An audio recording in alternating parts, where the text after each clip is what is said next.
Hello everyone, my name is Anuj Khanna and I'm a faculty member who is seeking quantitative aptitude and data interpretation logical reasoning in T.I.M.E Education, Pune Center. This is another video where we would like to discuss our experience of CAT 2019 afternoon slot. Now before we go to solve some of the questions that we have picked for you, I would like to discuss one thing. If you look at this particular data, it talks about CAT 2017, CAT 2018 and a predicted CAT 2019 score versus the percentile mapping. For example, in order to get 85 percentile in data interpretation and logical reasoning section in CAT 2017, 24 marks was enough out of 96 marks. So we are looking at 8 correct questions which will easily give you 24 marks. In order to get 90 percentile, 28 marks were enough.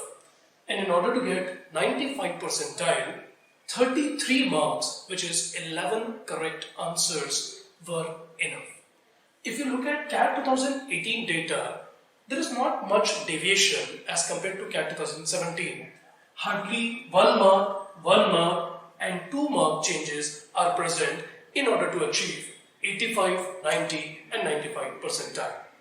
Now based on our experience, the prediction that we have is in order to achieve 85 percentile in CAT 2019, 31 marks will be enough, whether you are in slot 1 or in slot number 2.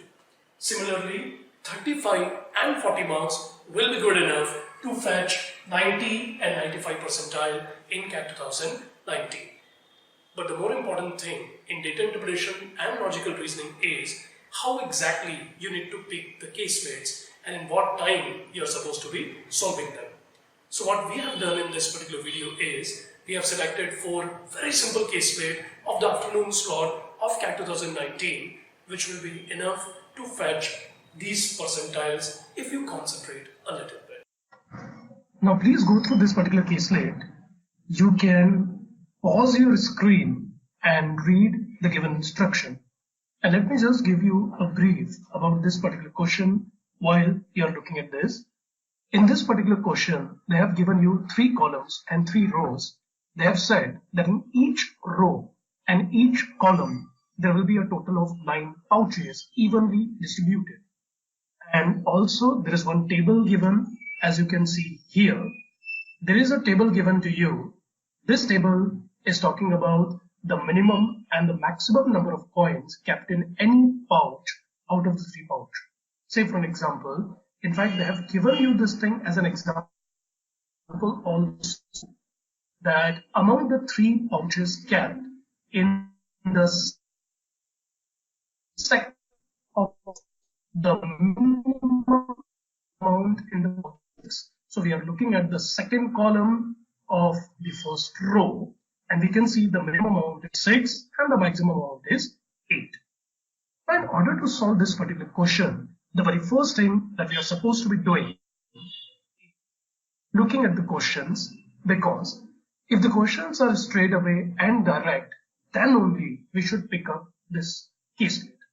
If the questions are indirect, they have internal conditions attached to them, then while looking at the question, you will come to know exactly where to start from. Now, if I'm looking at the questions here, all the 4 questions, that is, what is the total amount of the money in the 3 pouches kept in the first column of the second row, or how many pouches contain exactly 1 coin, all of them are the direct question. Second thing to mention is all of these 4 questions had no options attached to it, so it was a theta type in answers. Now, in order to solve this particular question, let's have a look at the conditions one more time.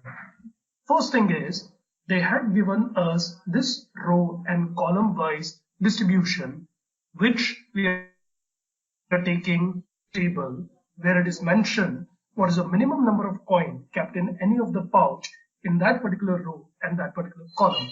So we are trying to form a table out of that. Now how exactly we need to fill the table? For that, they had given few of the conditions. And first thing, it is known that the average the kept in column or row, what exactly does it mean? If I want all the 9 sum should give me an average that is an integer, it must be divisible by 9. So please do remember, in order to solve this particular caselet, that the sum of row and column has to be a multiple of 9, the most important condition to solve this case. Also, if you observe in column number 2 and row number 2, if you observe these three values, then you will see the minimum is 1 as well as the maximum value is also 1. So I can easily say that the third pouch will also contain the coin as 1. Secondly, it is already given that in the first column of the third row, the total has to be, we are looking at column number 1 and row number 3, and this total has to be 4. That simply gives me the value of this position as 1. Now if I look at column number 1 and look at all the values of this particular column, which will add up to give me 18 plus something. That something is because this data and this data is not known to me. These are the two things that I need to identify. And in order to identify this, again, we need to remember that the sum of the row and column has to be a multiple of 9. If I want it to be a multiple of 9, we already have the sum as 18 so far. So the next multiple of 9 is going to be 27, for which I need to add another 9 to it. Now, looking at these two objects here, if I want the sum to be 9, what exactly do we require? Provided the minimum value and the maximum value has to be kept just like that. The only possible way in order to achieve a 9 here is to keep a 4 at this position and to keep a 5 at this position. Hence, it completes the entire column number 1 for us. Moving on to column number 2, we already know so far the sum of the given pouches is 20. Remembering again that the sum of the row and column has to be a multiple of 9. In order to make it the next multiple of 9, I must add 7 to it. By the help of these keeping maximum in line, the only way to 6 of here. They have said that these are the minimum and maximum value. Does not mean the middle value has to be between them. It can be either 1, it can also be either 2. Now, once we have finished the columns, as you can see, it will be much better if we go row wise now. Because in row number 1, almost every data is complete except this one. If I calculate the total of row number 1, it comes out to be 34 so far, with a missing figure in between. Once again, looking at the condition, it has to be a multiple of 9. The only possibility here is 2, because that will add up to give me a total of 36 at this position. Similarly, if I move to row number 2, the total so far is 42 for me. Now, in order to make it the next multiple of 9, either I can keep a number 3 here, which is not possible as the minimum is 6. So I need to look forward for the next multiple of 9, which will be 54. Now, in order to get 54, I must have the number 12 at this position. Moving on to row number 3, so far the sum is 15. and the next multiple of 9 closer to 15 is going to be 18. In order to get 18 here, I must fill the value of 3 at this position. The moment your table is complete, now you're ready to answer the questions. So this is a table that we have just completed in the previous slide. Let us try to answer the questions. The very first question is, what is the total amount of money in the 3 pouches in the first column? So we are looking at column number 1, row number 2, the total of these 3 objects, which is going to be 13. Remember, it's a type in option, so you have to type 13. The next question is, how many pouches we are calculating out of these number of pouches, how many of them will have 1 in it. So as you can see, there is 1 here, 2, 3, 4, 5, 6, 7 and 8. So exactly 8 pouches are going to contain 1 coin inside it, and our answer is going to be 8. The next question is, what is the number of for which the base of these 3 pouches is a number? Important thing is that we want the average amount to be an integer. Now if you are looking at these 9 slots, if I want the average to be an integer, then the sum of these 3 numbers must be a multiple of 3 this time. And after looking at the data, we can say only 2 such slots where the sum will be divisible by 3, and 2 and 1. If you add up others, none of them will give you any 3. The last question is, the number of slots for which the total amount exceeds rupees 10.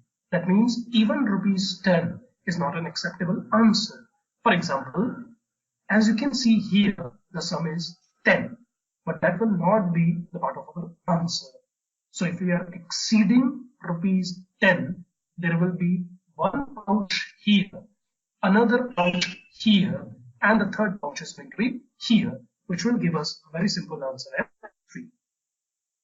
Now the reason why we picked this particular caselet is the data was not very difficult to read, the questions were direct, and it will not take much time for us to solve once you get the basic idea of this question.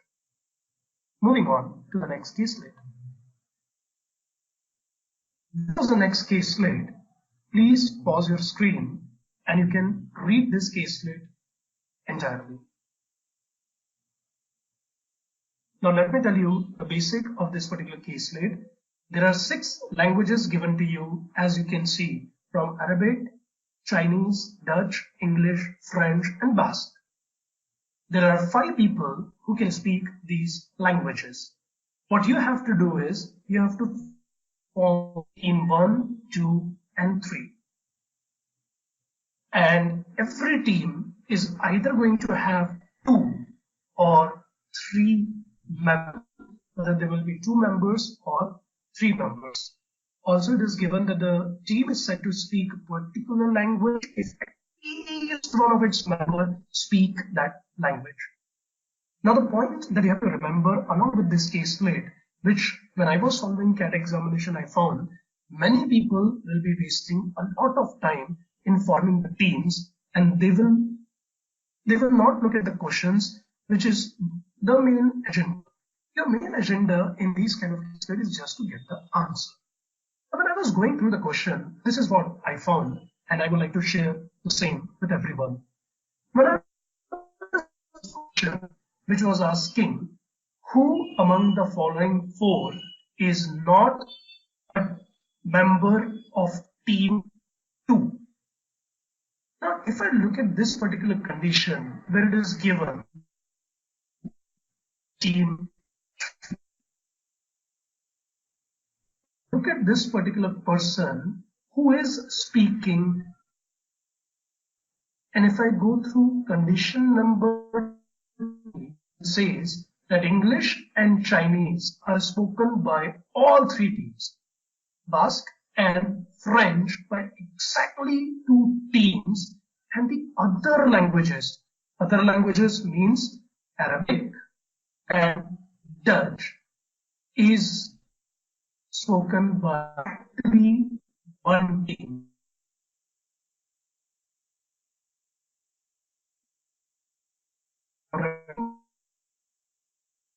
Team, the only team that will be speaking Dutch language.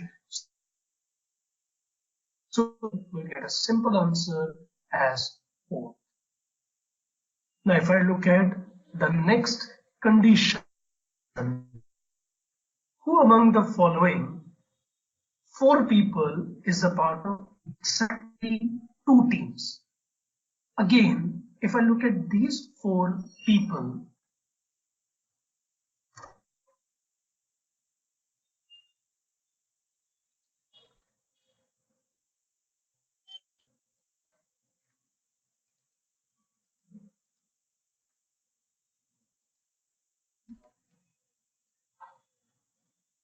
now if you look at this particular question, the part of exactly 2 teams, if you look at the options, then you will come to know that this person speaks this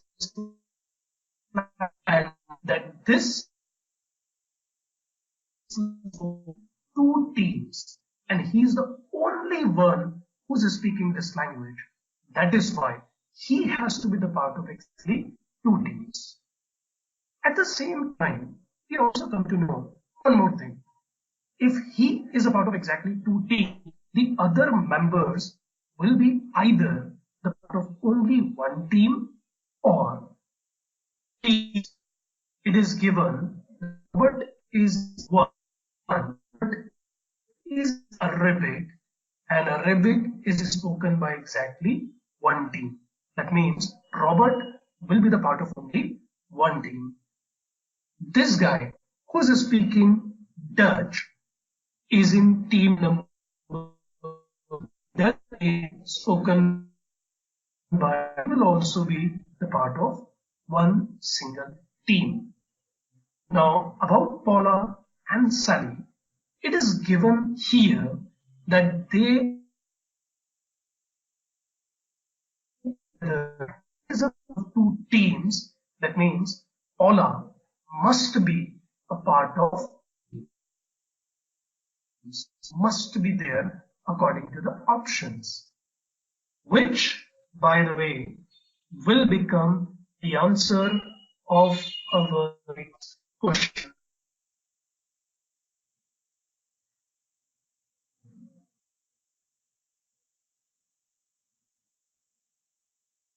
The next question is asking you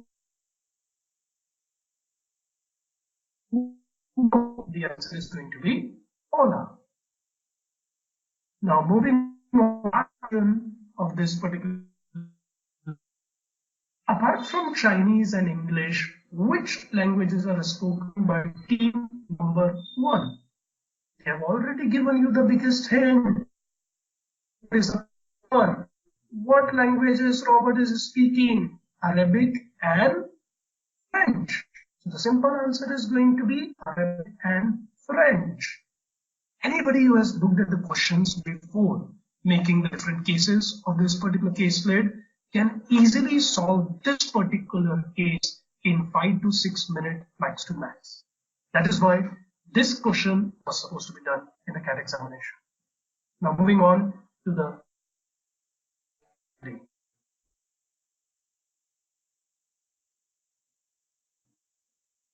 Now this was the third case. As it was mentioned in our earlier videos in the analysis of CAT 2019, there was no question based on Venn diagram in the first slot, but there was a caselet of Venn diagram in the second slot. This is the same caselet that we are looking at. So please go through the given conditions and let's start with the solution of the same.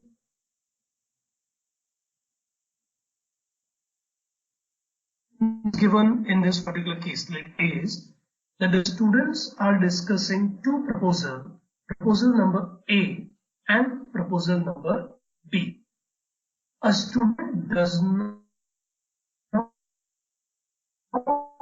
in an upcoming election, there are two candidates in frame, Sunita and every student prefer one of the two candidates. So the point that you have to remember in solving this particular case, there is B, the two proposals. The person can prefer only A, the person can prefer both A and B, the person can prefer only B. There might be some people who are neither going to prefer A nor going to prefer B. Now this is a combination of a table along with a Venn diagram, which will be very easy for us to plot every single data given to us, and hence we'll be able to solve this particular question. See the conditions given to us to solve this question.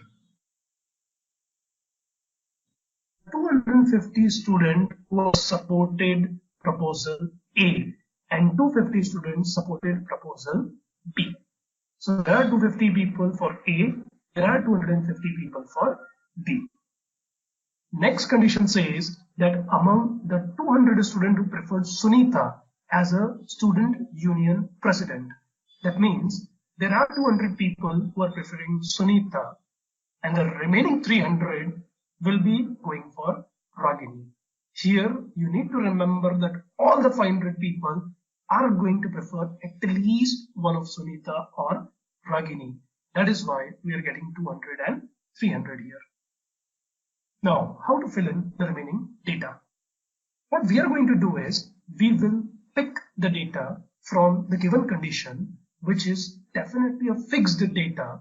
For example, in condition that every student who preferred Sunita and supported proposal B also supported proposal A. That means in this particular area, I am bound to get absolutely no student because everybody who supported. The next thing is that among those who preferred Ragini, 20% did not support any of the proposal. That means there are 60 people, 20% of 300, which will be supporting Ragini, but they are not going to prefer A or B. The next condition which is given to us is there are 40% of those who did not support proposal B preferred Ragini. So we are looking at 40%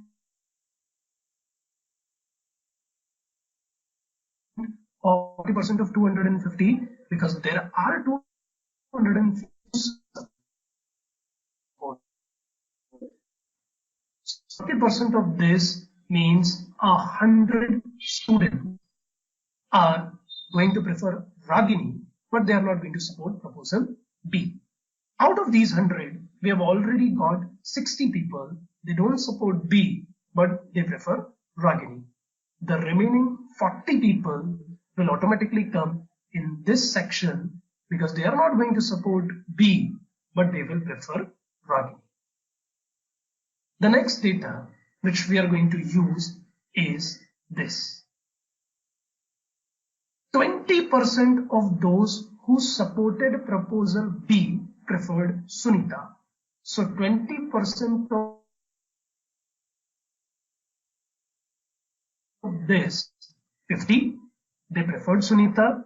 They cannot be kept here because this is already 0. So we need to keep them here as they are all so A. The next information that we are going to use is this. Among those who preferred Ragini supported, now there are 300 people who preferred Ragini. 30% of that supported A. That means a total of 90 people supported A. Out of those 90, we have already kept 40 here. That means the remaining 50 must be kept at this position. Now, if you look at the total for Ragini, it has to be 300, out of which 60 is already here, 50 is already here, and 40 is already here. That means the remaining 150 must come at this position. Now only this data is remaining, which is not very difficult to get, provided the circle sum has to be 250, out of which we have already taken 50, 50 and 40 here. So the remaining 110 will be the part of this section. The moment you have completed this entire Venn diagram cum table, you will be able to answer very easily. So let us see the questions designed in a particular case and let us try to answer them. Now the question is, among the students surveyed, who supported proposal A?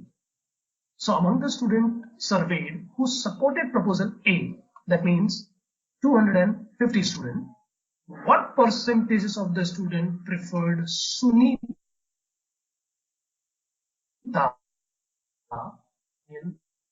Now, if I look at A and those who preferred Sunita, the total is 160 out of 250. I just need to convert them into percentages. So if you solve it, you will see that the total percentages of such a student are going to be 64. Now remember, this question was a type-in question, so you are supposed to be writing 64 as your answer. The next question, which was designed based on this particular case study, what percent of the students surveyed who did not support proposal A? Now remember, there are 250 people who supported proposal A. That means 250 did not support A. Preferred Ragini. Looking at the data of Ragini, where 300 people preferred Ragini, out of which 90 students preferred A. So 210 students never went for proposal A. So what they are asking you is the percentages. So it is going to be 210 out of 250. Converting it into percentages, we will be getting the percentages as 84%, which will be the answer of this question. Moving on to our next question. The next question is, what percentage of the students surveyed who supported both the proposal A and B? Both A and B means 50 here and another 50 here. They are asking you they should prefer Sunita as a student union president.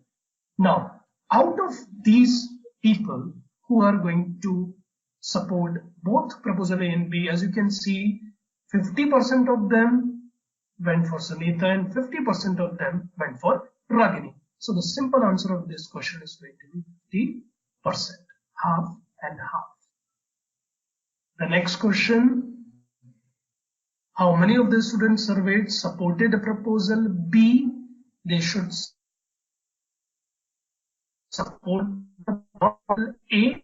That means we are looking at these 150 people and preferred Ragini as a student union president. The simple answer of this particular question is 150. And that was another case that you can easily solve in the time frame of 10 to 15 minutes. Should not take more than 15 minutes for you. Moving on to the last case study that we are supposed to be discussing today. Let's have a look at this last case study.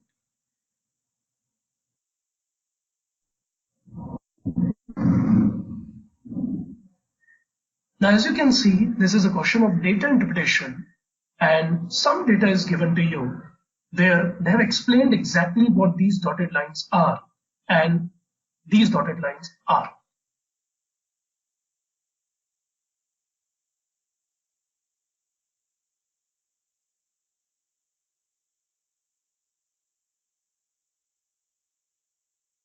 And they have given you the formula for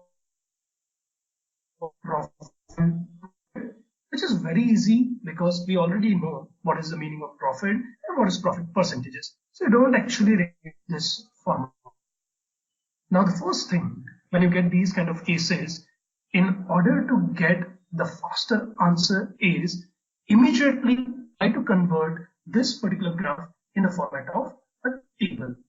How to read this graph and how to make the table.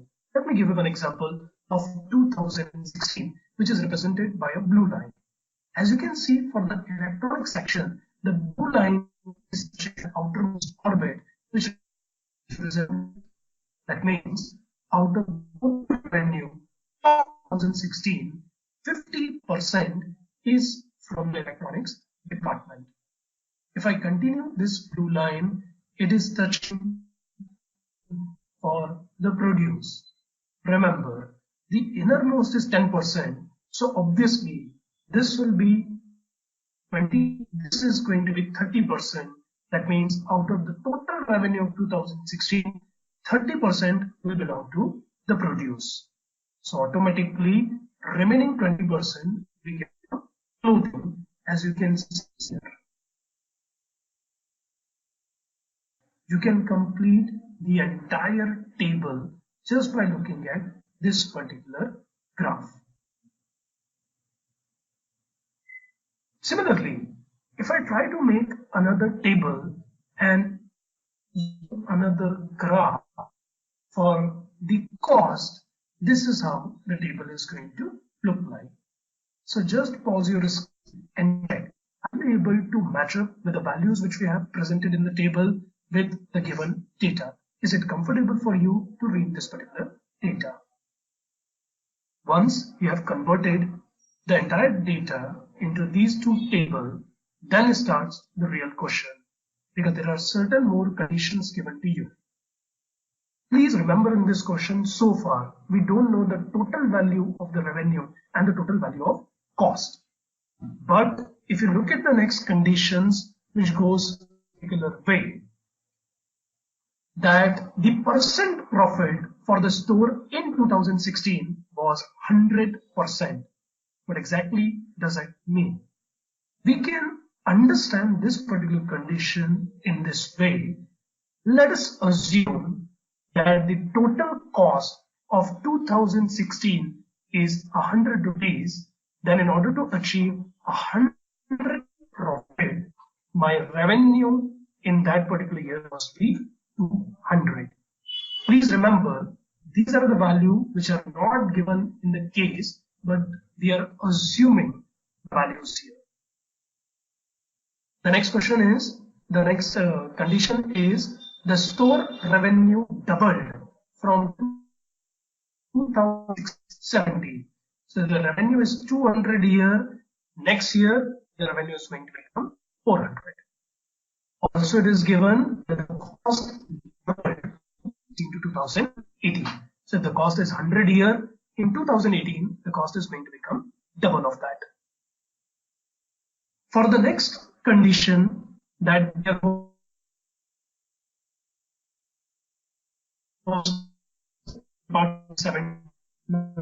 that the cost of electronics in 2017 and the revenue of electronics in 2017 must be same.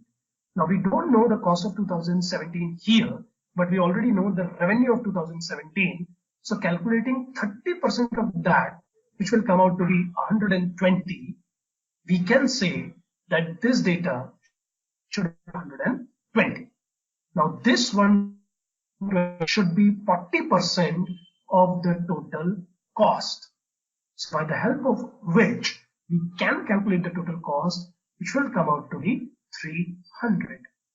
Now the only missing figure is revenue of 2018, for which we will use the last condition. That is, in 2018, the revenue found as the cost incurred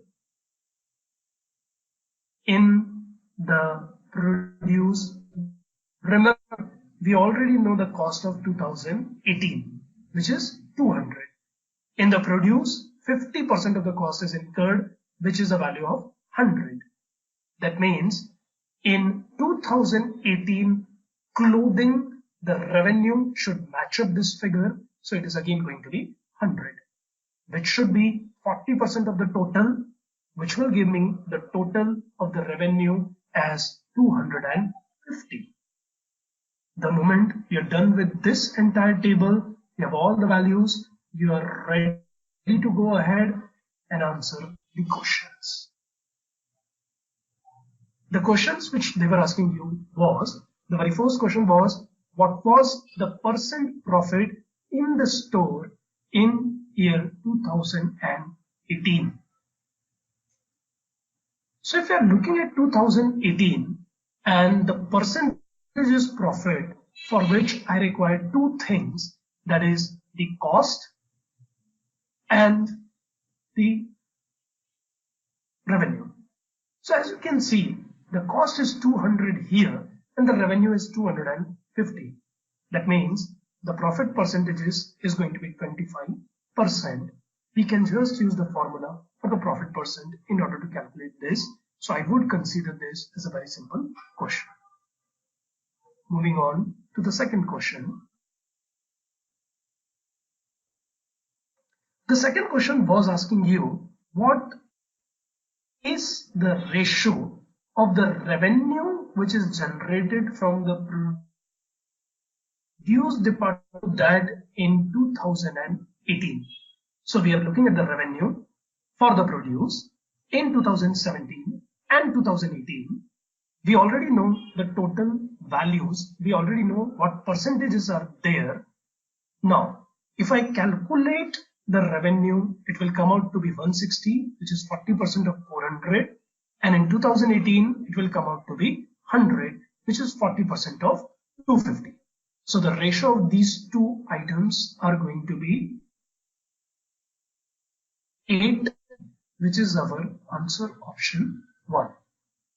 A student can also note one very small thing, that produce is 40% of the total in both the cases. So rather than actually calculating these values, if it is 40% of both, that means ultimately the ratio will depend upon their total value. As you can see, the ratio of the total value is also 8 by 5, which will give us a very simple answer for this question. Moving on to the next question. The next question was asking you, what percent of the total profit for the store in 2016 was from the electronics department? Now if I observe, the cost in 2016 was 100, the revenue in 2016 was 200, so there is a total profit of 100 rupees, out of which what profit is coming from electronics department. So in 2016, the cost of electronics was 30, that is 30% of 100, and the revenue was 50% of 200, which will give me 100 as a value here. Now the difference of the cost and revenue is your profit, which is 70 rupees out of the total profit, which is 100 rupees, which will give you a simple answer as 70%. Remember, this question was a type-in question, so you just have to type in 70 as your answer. And the last question of this caselet, what is the approximate difference in the profit percentages of the store in 2017 and 2018? Now, if you observe, the cost in 2017 is 300 and the revenue is 400. So we are making a profit of 100 out of 300, which will simply give me a profit of 33.33 percentages. And in the year of 2018, the cost is 200 and the revenue was 250, which is giving me the profit percentages as 50 out of 200, which is 25%. profit. They were asking the approximate difference between these two, which is simply going to be our answer option 2, 8.3%. So guys, as you can see, we have just discussed 4 case slate and the answer of 16 question, which was not very difficult to be done in the given time frame. You can be more relaxed, and after this, whatever number of question can you solve will be an added advantage, because that will elevate your overall score. So I hope this was helpful. Please stay tuned for our next videos where we will be discussing the remaining case slate of CAT 2019. So I hope now guys you are very clear which case slates you are supposed to be picking and how exactly you need to score in them. And as you can see, by the help of 2 or 3 case slate, you can easily achieve this or these marks. And please watch our other videos so that you can get more idea what was there in slot number 1 and slot number 2 in cognitive aptitude, data interpretation, logical reasoning and verbal ability.